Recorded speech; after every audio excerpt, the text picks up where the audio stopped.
जय जगन्नाथ। नमस्कार प्रिय दर्शक बंधु। मु ज्योतिषाचार्य प्रमोद कुमार पंडा आपण स्वागत करुच्ची आपण प्रिय चैनल आस्ट्रो कल्याण चैनल को। प्रिय दर्शक बंधु जो व्यक्ति मन तो चैनल को देखुंट सब्सक्राइब करना सब्सक्राइब करूँ, लाइक करूँ, अधिक शेयर करूँ। एवं आसतु जाना आज हूँ 9 अगस्ट 2025 मसीहा श्रावण मास शुक्ल पक्ष पूर्णिमा तिथि श्रवण नक्षत्र शनिवार। ताले श्रावण मास शुक्ल पक्ष पूर्णिमा तिथि आपको एक गम्हा पूर्णिमा भी कहा जाए, रक्षा पूर्णिमा भी कहा जाए। आज दिवस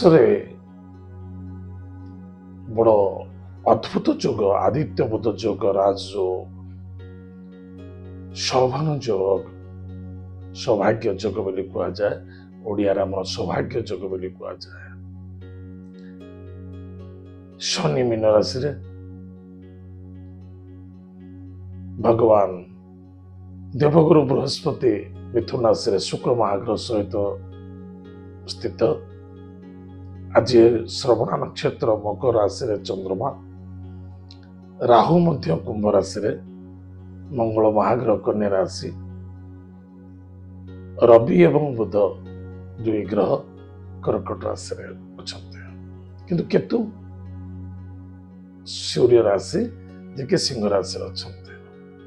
ताले आजिर जोग बहुत अद्भुत जोग, बहुत आनंदर जोग, विजय प्राप्तिर जोग, सफलतार जोग। ताले प्रिय दर्शक बंधु, रक्षा पूर्णिमा दिन सारा पड़ी थाए, किंतु ए वर्ष टिके समय कम अच्छे।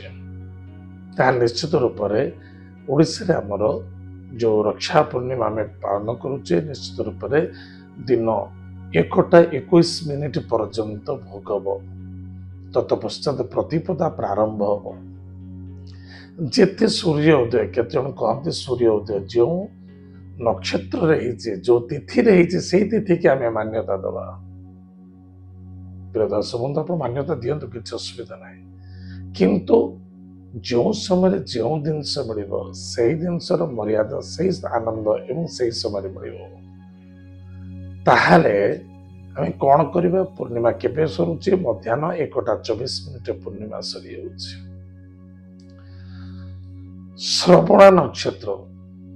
श्रवण नक्षत्र समाप्त होचे दिन 2:22:38 पर 38 सेकेंड श्रवण नक्षत्र समाप्त हो।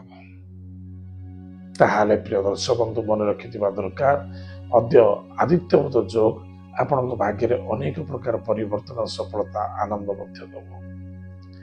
ये रक्षा पूर्णमी कहीं पालन करा जाए, कारण कौन? रक्षा पूर्णमी भाई को रक्षा करने भौणी ये रक्षा पूर्णिमा को पालन करे। आज भगवान बलभद्र जन्म दिवस। आज कार जन्म दिवस? बलभद्र।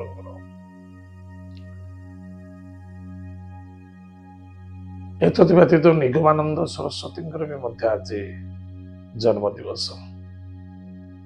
ताहले प्रिय दर्शक बंधु, दिवस बहुत भल अच्छी, किंतु मन रखि दरकार महापुरुष जो जन्म नहीं निश्चित रूप से भल अच्छे। ताहले भौणी भाई हाथ में राखी बांधे, भाईर दीर्घायु पाए, भाईर सुख पाए, भाईर उन्नति पाए, भाईर सफलता पाए। रक्षा बंधन मान्यता है, हे भाई तो पाखे धनर अभाव न रो, कर्मर अभाव न रो, सुखर शांति तू रह। जो तू धनी हब, सुख पाइब, शांति पाइब, तू निश्चित मत किसी प्रदान कर। निमित्त भौणी सदा सर्वदा भाईर मंगल कामना को नहीं आज दिवस रक्षा बंधन बांधि थांते। तापर भाई किछि तांकर रोजगार बा पितांकर किछि देइथिबा अर्थ को भौणी पिछे लगे दियंते। आजर दिवस एते आनंदर दिवस, सफलता दिनर दिवस, हिंदू समाजर सबुठारु गौरवर दिवस।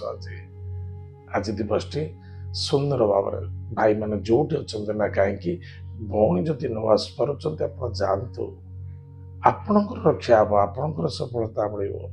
ଆପଣ ଯୋଉଠି ଥାନ୍ତୁ, ବିଦେଶରେ ଥାନ୍ତୁ ମଧ୍ୟ ଭଉଣୀକୁ ଶ୍ରଦ୍ଧା କରନ୍ତୁ, ଆଦର କରନ୍ତୁ, ଭାଇ ଭଉଣୀ ମଧ୍ୟରେ ଆତ୍ମୀୟତାର ବନ୍ଧନ ରୁହନ୍ତୁ।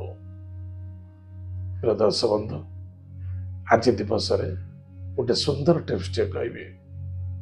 ଯଦି ପାରୁଛନ୍ତି ନଖରେ କିଛି ଧାନକୁ ଛଡେଇ ଗୋଟା ଚାଉଳ ବାହାର କରନ୍ତୁ। ଅକ୍ଷତ ନ ଅକ୍ଷତ, ନ ଅକ୍ଷତ ଅକ୍ଷତ। ଯେଉଁ ଚାଉଳ କ୍ଷତ ହେଇନଥିବ ତାକୁ କହନ୍ତି ଅକ୍ଷତ। ଚାଉଳ ବାହାର କରନ୍ତୁ। ଭଗବାନ ଦେବଦେବ ମହାଦେବଙ୍କୁ ଆଜି ଜଳଦାନ କରି ମନେ ରଖିବେ, ଆପଣ 12ଟି ଅରୁଆ ଚାଉଳ ଶିବଲିଙ୍ଗରେ ମନର କାମନାକୁ ଚିନ୍ତନ କରି ଥୋଇ ଦେଇ ଆସନ୍ତୁ। ଦେଖିବେ ବହୁତ ପୂର୍ଣ୍ଣ ଫଳ ମିଳିବ, ବହୁତ ଆନନ୍ଦ ମିଳିବ, ବହୁତ ସଫଳତା ଦେଖାଦେବ। ଏତଦ୍ ବ୍ୟତୀତ ଯଦି ଆପଣଙ୍କର ଜନ୍ମ ଜାତକରେ କିଛି ଶନିର କିଛି ପ୍ରଭାବ ପଡିଛି, ନିଶ୍ଚିତ ରୂପରେ ଆଜି ଦିବସରେ କୌଣସି ବି ମହାଦେବ ମନ୍ଦିରକୁ ଯାଆନ୍ତୁ। ଆଜି ଶିବଲିଙ୍ଗରେ ରୁଦ୍ରାକ୍ଷ ଏବଂ ଡମ୍ବରୁ ଦାନ କରନ୍ତୁ। ଚାहे ଡମ୍ବରୁ ଦାନ କରନ୍ତୁ, ଚାहे ରୁଦ୍ରାକ୍ଷ ଦାନ କରନ୍ତୁ। ବହୁତ ଫଳପ୍ରଦ ଘଟିବ, ବହୁତ ଲାଭ ରହିବେ। ଶାସ୍ତ୍ରକୁ ଅଛି, ସେବାକାର ପୁଣ୍ୟ ଭକ୍ତି ଭଳି କିବା ଅସାଧ୍ୟ ମହିତଳେ। ଯଦି ମୁଁ ଭଗବାନଙ୍କୁ ଦଉଛି, ଭଗବାନ କେବେ ରଖନ୍ତୁନି, କେତେ ଗୁଣା କରି ଫେରେଇ ଦିଅନ୍ତି। ଏତେ ନିମିତ୍ତ ଆମେ ଆଜି ପ୍ରତି ଚେଷ୍ଟା କରିବା ନିଜର ମଙ୍ଗଳ ପାଇଁ, ନିଜର ସଫଳତା ପାଇଁ। ଏ ଏପିସୋଡକୁ ଅଧିକରୁ ଅଧିକ ଲୋକଙ୍କୁ ସେୟାର କରନ୍ତୁ, ଅନ୍ୟ ଜଣଙ୍କ ହିତ ପାଇଁ। ଜୟ ଜଗନ୍ନାଥ, ନମସ୍କାର, ହରି ଓମ୍।